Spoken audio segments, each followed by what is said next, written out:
中国の孔子という人の名前聞いたことある人もあると思うんですけども、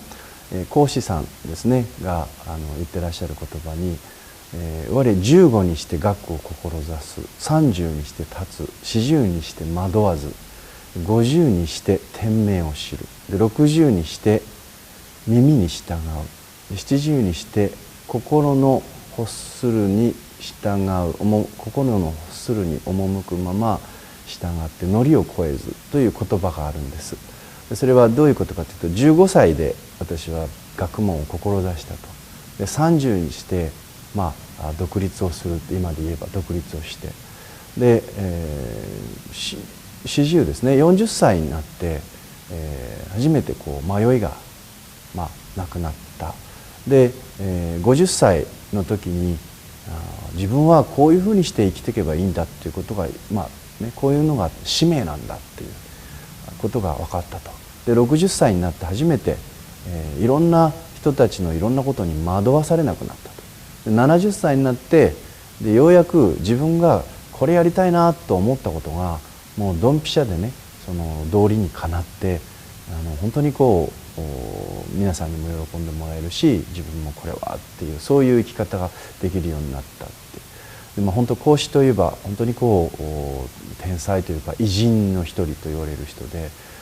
そういう人でも、30で初めてね独立をして40、50、60っていくに従って、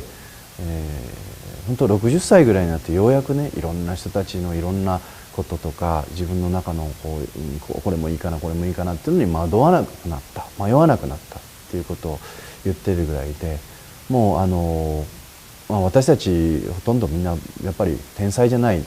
迷ってる時点で凡人なんですけど、今この方29歳30歳になってらっしゃらないんだと思うんですけども、いろいろ迷う時期だと思います、ね、迷う時期だと思います。でもう私なんかはもう迷いに迷ってっていう人生を今まで来てるので、非常に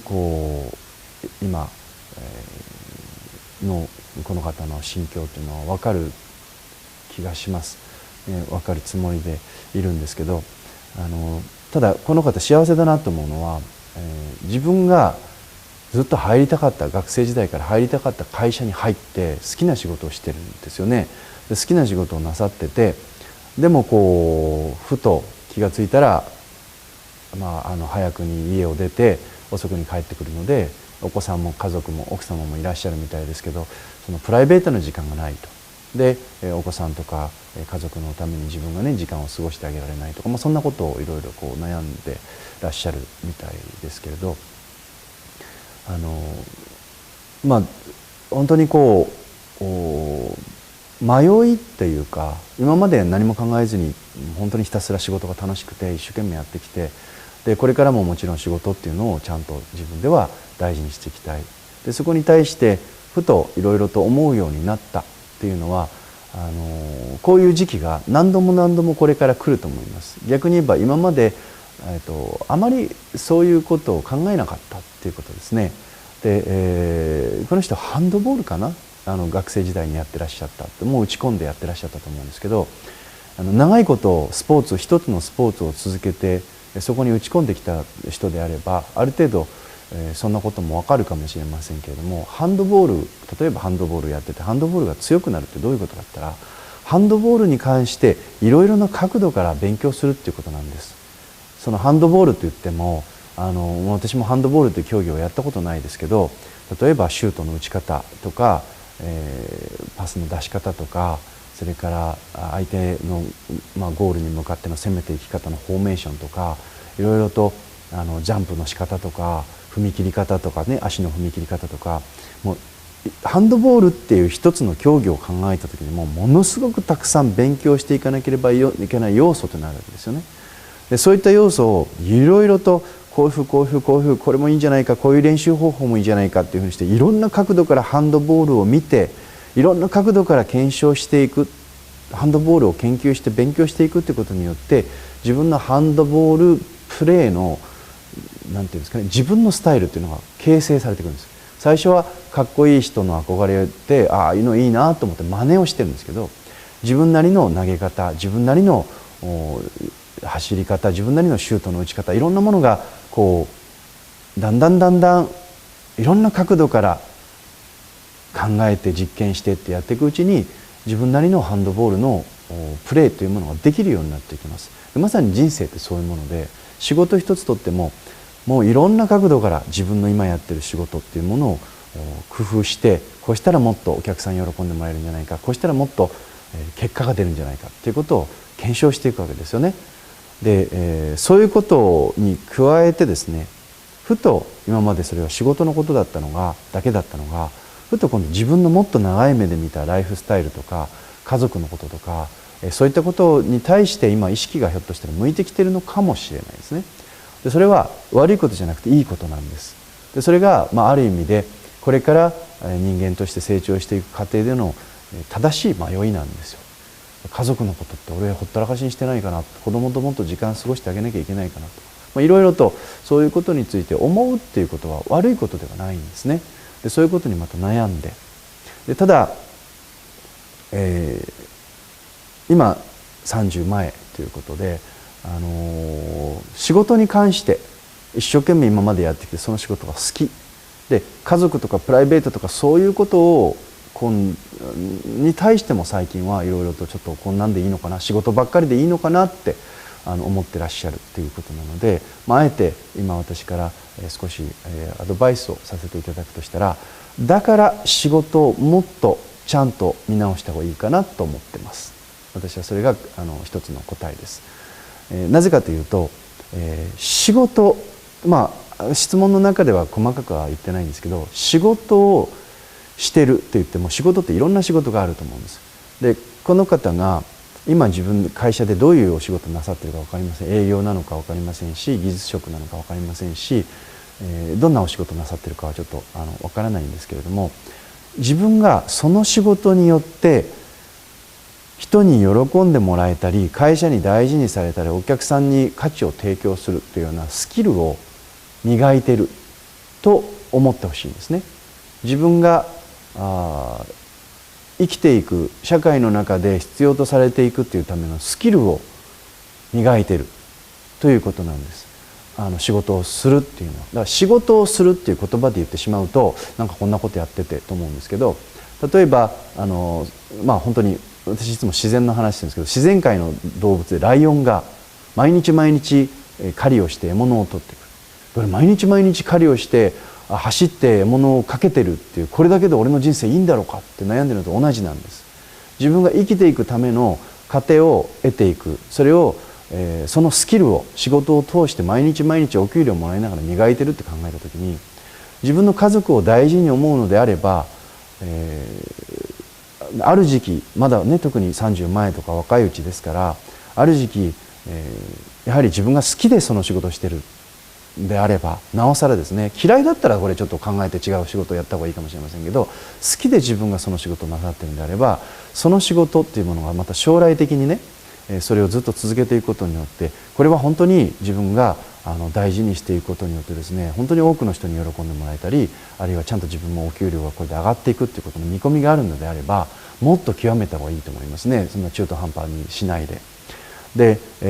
自分がそこをある程度今まで一生懸命やってきてマスターしたと思っているのであれば、ひょっとしたらそれはうぬぼれかもしれない。世の中を見渡してみると、自分の代わりもっといい仕事をする人たちはいっぱいいるわけですから、そういうものに向かって生涯自分のスキルを磨き続けていくということをやらなければ、自分の家族を支えていくということもやっぱり男としてできないわけです。さっき言ったように、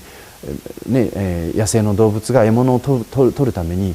飛ぶスキルを磨く、走るスキルを磨く、ジャンプするスキルを磨くということをやってると思ったら、俺こんなんでいいのかな、毎日ジャンプしててとか、俺こんなんでいいのか、毎日走ってばっかりいてとか、おかしいですよね。そのことに対して疑問に思うということが、それと家族を大事にするとかプライベートの時間を作るということはまた別の話なんです。ですから男であれば、男女関係ないかもしれませんが、自分がそれによってお金をいただいて糧を得てるっていうんだったら、しかもそれが好きなんであれば、徹底的にそのスキルは磨いた方がいいですね。ある時期、もう夢中になって磨くということはとても大事だと思います。でやっぱり30 5ぐらいまでにはもう誰から見てももうこれだったらこいつに任せておけば大丈夫っていうぐらいもうこれといえばこの人っていうそう言われるぐらいのスキルが身についてなければ逆にダメです、ね、そんな中途半端に家族とかそんなことを今思う必要はないんですね。大富豪でもないわけですから、ね、もうリタイアした人であればまた別ですね。で、まあいろいろと世間ではいいパパ像お父さん像みたいな映画とかでもねなんかこう仕事と家庭との両立みたいなものに悩む男性像っていうのは映画なんかで出てきますね。で特に例えば私よく言うんですけど警察官とか消防士とかねアメリカ映画とかね刑事とか警察官とかねああいうもののミッションなんとかってなるとそうするとその警察官がなんか妻との大事な誕生日の約束の時間に事件が起きたがために間に合わなかったりとか子供のベースボール大会に行けなかったりとかそして奥さんとちょっと険悪なムードになってねでキッチンで奥さんがこう怒ってるのをねちょっとこうしょんぼりしながら仕事を終えて帰ってきて言い訳は何もしないんです主人公は。それであなたはいつもそうねみたいなことを奥さんが言ってでご主人が悪かった約束を忘れてたわけじゃないんだけれどでねそう言ってでだんだんこう夫婦仲が悪くなってっていうなんかそんなシーンあるじゃないですか。でああいうものを見過ぎなんです見過ぎなんです。であれは必ずしも正しいメッセージじゃなくて間違ったメッセージをともすれば映画を通してみんなに与えてしまっているって私いつも腹が立つんです。なぜかというと、ね、警察官になる消防士になるとか、ね、だってそうじゃないですか。下手すれば自分の命を捧げて誰かを助けるという仕事を選んだ夫を選んだ妻が、ね、誰かのために命を捧げようとして、必死で働いてるっていう旦那を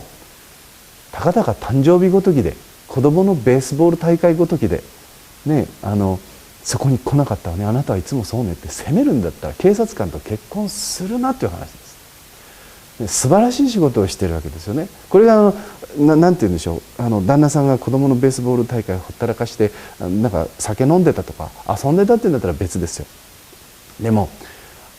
もしこれで子供のベースボール大会にパパは来なかったというんであればあなたのお父さんは、ね、ベースボール大会には来なかったけどあなたがベースボール大会で一生懸命プレーしているのと同じようにお父さんは誰かのために一生懸命戦ってるのよってお母さんが言うべきなんです。それが母でしょ。でもそれをしないでパパは来なかったとかって言って、ね、それ妻失格ですね。でそういったなんかこういろんなこう浮世のなんていうんですかねチャラチャラした映画とかなんかこうそういう話とかなんかそういったことに自分自身の本質を奪われないでほしいんです。でこの質問の方自分のその感性とか自分の大事なこととか好きなことそれは大事にしたいっていうなんかねそういうポリシーがある方だなって質問見てて思うんですけどだったらそれはやっぱこう貫かなきゃいけないんです。で今本当男性がね弱いって言われる時代になったって言われるんですけど男性が弱いって男性の責任もありますし女性が真の男性っていうものを見る目がなくなっているというところもあります。ですから男性が金を追っかけ始めたらおしまいですよ。男性が権力とかね地位を追っかけ始めたらおしまいなんです。男性が女のケツを追っかけ始めたらごめんなさい女って言い方女性のお尻を追いかけ始めたらおしまいなんです。男性っていうのはその人をお金が追っかけてこなきゃいけない。その人を地位が追っかけてこなきゃいけないんです。その人を女性が憧れてついてこなきゃいけないんです。そういう人になってほしいんですね。でそういう人になる気がついたら当然お給料も余力も出てきて家族っていうものも当然大事にしていくっていうことが大事にするっていうことの定義が何かっていうところなんですけどもうちょっと時間を作るっていうことができるようになるかもしれません。でも本当にみんな子どもたちもそう奥様もそうもうこの方自身も一生懸命それぞれサボってるわけじゃないじゃないですか。奥様は奥様で子どものことを一生懸命面倒見てたり家を守ってたりご主人の帰りをねご飯作ってたりもう立派な生き方をしてらっしゃるし自分は外で働いてくるってことを今はねやってで稼いでいくっていう状態ですね。でここがちゃんとバランスが保てててこんな素晴らしいことはないと思うんです。でたとえねその子どもたちと過ごす時間がなくても必ずそうやって一生懸命仕事をしている。それで家庭を振り返らないでよそのクラブばっかりなんとかキャバクラばっかり行ってるんだったら話別ですけど、自分が本当に仕事が好きでそこに打ち込んで自分自身のスキルをもっと伸ばそう、もっとお客さんに喜んでもらえるようにしようということに一生懸命生きてらっしゃるんだったら、必ずそれはその後ろ姿っていうのは普段見えなくても子供に伝わります、ね、けど自分がいい加減に生きてたらやっぱりそれは伝わらない。でこれ私自身の体験なんですけども、私も父親であり師匠ですけど、一度も家族揃ってみんなで旅行するっていうこと小さいうちはありませんでした、ね、で外食すらありませんでした。で私の父親は東京で大学の先生をしてて、大学を辞めて、お坊さんになって愛知県の、今の私がいるところに来て、で自分で起業してお坊さんやりながら幼稚園を作ってで、ずっと働いてきた人なので、もう夏休みとか今でも思い出すんですけど、夏休みとかに何ていうんですかね、僕らって私と兄弟が兄貴と妹がいるんですけど、僕たちが布団に入って夜寝ると母親と父親の口喧嘩してるのが聞こえてくるんです、声が。で寝たふりしながら聞いてると何かというとですね、やっぱりね女性ですね、母親も女性なのでお盆とかお正月ってお寺一番忙しいので、みんながお父さんたちにどっかに遊びに連れてってもらったっていう時に、僕らは遊びに連れてってもらった経験がないんです。で夏休みの思い出っていう絵を描こうとして描く宿題があっても、潮干狩りに行ったとかどっか遊びに行ったとか、ね、なんか虫取りに行ったとかあるんですけど、そういったことをどっか遊びに連れてってもらったっていう思い出は描けないんです、ないから。代わりに衣着てお盆の手伝いをってずっとお経を読んでたりとか、そんなことで毎年過ぎていったんですけど、そのことによって父親を恨んだりとかっていうことは一切ありません。お父さんが一生懸命働いてるっていうのは分かってましたから。で、もう多分ゲームもなかったしね、兄弟喧嘩する以外は父親母親とそんなに遊んでもらったってそんななかったですね。ただちょっとこれは提案なんですけど、ぜひもしやるだったらやってみていただきたいんですけども、私たちが兄弟ですね、学校行くようになってまだ小さい時です。学校から帰ってくると父親も母親も家にいないんです。忙しくって誰もいないんです。で、そうするとうち帰ってくるといないんですけど、お腹空いたなって言ってね、で妹とかと一緒になんか食べるものないかなって、そしたら机の上にこのメモが書いてあるんですけども、このメモにですねちょっとお父さんとお母さんが忙しいから留守にしてるから、で留守の間ね泥棒さんが来たりとかね、いろいろするかもしれないからちゃんと宿題をやって、で家を守っといてくれって、泥棒が来たらちゃんと守ってくれ、お客さん来たらねこうしてやってくれって言って、でお父さんお母さん帰ってくるまでにちょっとやっておいてほしいことがあるのでちょっとよくこれを読んでくれって手紙が書いてあるんです、短い手紙が。でそれ見るとですね、どこどこの部屋のね、お父さんの部屋の一番左側にあるタンスの一番下の引き出しを開けなさいって書いてあるんですよ。でそのメモを持ってお父さんの部屋入っていくわけです、ドキドキしながらね。でそれでタンスの引き出しこうやって開けるとそこにまたメモがあるんです。でそれと今度は、お寺のその本堂の何々さんの仏様のね裏に行きなさいっていうんで、そこに行くとまたメモがあるんです。でそうするとずっとメモがあって、でそのメモを探しながら家中旅して歩いて、これかこれかって言いながら、で最後は冷蔵庫の中のお菓子にたどり着くっていう、でそういうことをしてくれてたんです。だから家に帰ってきて、通常ならね寂しい思いをさせてみたいなことになるんでしょうけど、僕らは全く寂しくなかったです。いなくても遊んでもらってる気になってましたね。でとにかくそういうふうにして自分が家に帰れない子供になかなか会えないであれば会えないなりの工夫っていうことがあるんですね。ですからそういったことを工夫していくっていうことによって、子どもたちはお父さんがいなくてもいくらでも愛情を感じるってことがあるわけです。例えば漁師さん、兵隊さん、自衛隊のね自衛隊さんとかもそうですけど、漁に出たら1ヶ月とか2ヶ月とか帰ってこないっていうお父さんだっていますね。でも漁師さんの子どもたち立派に育ってますね。自衛隊とか兵士の方々の息子でも戦争に行ったりとかね、いろんなそれこそ震災の時でもお父さん助けに行ったって時にはもう本当に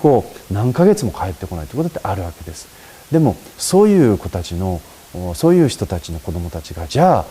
ぐれてしまって変なふうに育つかってそんなことはありませんね。ですから、とにかく大切なことは自分がねこういうスキルを身につけてこういうふうにして自分は、お客さんに喜んでもらえるってそういう人に、そういう、働き方をしたいんだってことを常に奥さんとか子どもたちに言って聞かせるっていうことです。では必ず子どもたちもそれを目指すようになります。その上でもしね家族も大事にしたいなという気持ちがあるのであればいずれそうやって一生懸命働いていらっしゃれば必ず、スキルを身につけてそして、精神的に時間的に余裕ができるタイミングっていうのがいずれ来ると思います。でもそれまでの間じゃあ家族を大事にすることができないのかって言ったらそんなことはない。先ほどの話みたいに必ずしも休みの日にはきっちり子供たち奥さん連れてディズニーランドに行くのがいいパパだっていうことはありません。全然そんなことないです。子供たちはそんなことを望んでません。近所の公園でもいいし公園行けなくても本一冊読んであげることでもいいし一緒に遊んであげることでもいいしじゃんけんぽんするだけでも子供はどれだけ喜ぶか。もっと言うと子供たちが一番嬉しいっていうのはお父さんとお母さんと手つないで寝ることなんです。どっかに遊びに行くことじゃないんです。特にちっちゃい子供は、大きくなる中学生ぐらいだとうざがられますけど小さい子ってそうですよね。お父さんとお母さんがいるんだったらお父さんとお母さんが一緒に子供といるっていうことそれがものすごく子供にとって幸せなんだっていうことを忘れないでほしいんですね。いろんなどっかテレビでドラマとか周りの人たちが言うように遊びに連れて行くとかどこかテーマパークに行くっていうことは必ずしもいいパパじゃないっていうことですね。むしろ私から言わせれば工夫がなさすぎる。工夫が全くないですよね。誰かが作ったテーマパークに子供連れて行って子供と奥さんが喜ぶこんな楽な家族サービスないですよ。工夫してないんだもん。何にもなりません。何にもなりません。なんか変なお菓子買ってなんかディズニーとか言って育つ発想のない子になっちゃう。むしろ何にもないところでどうやって子供と遊ぼうかなってどこも連れていけないけどうちの中でどうやって遊んであげようかなっていうことを考えるほどよっぽどクリエイティブな子供に育つんです。ですからぜひですね仕事もやらなければいけない家族も俺の人生って何なんだって悩むかもしれませんがどっちも今大事にできます、ね、大事にするということはどういうことなのかっていうことをもう一度ね、